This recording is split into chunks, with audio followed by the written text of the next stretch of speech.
প্রিয় মাধ্যমিকের ছাত্রছাত্রীরা, আজকে তোমাদের ইতিহাসের বিভাগ গ থেকে প্রশ্ন আলোচনা করব।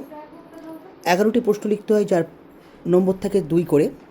11 দুগুণে 22, 11টি প্রশ্ন অ্যান্সার করতে হয়।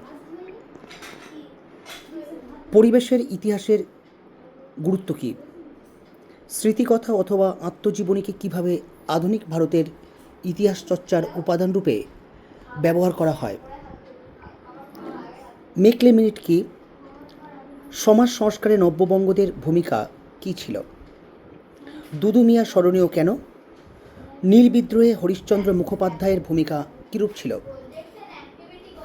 মহারানীর ঘোষণাপত্রের 1858 মূল উদ্দেশ্য কী ছিল? ব্যঙ্গচিত্র কেন আঁকা হয়?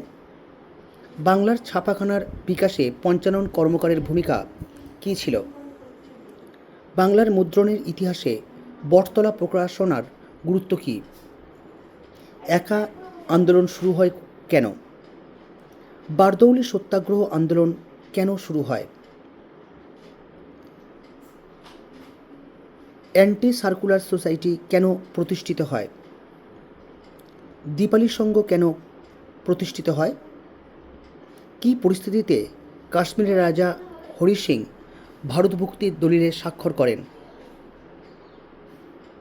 রাজ্য পুনর্গঠন কমিশন 1953 কেন গঠিত হয়েছিল?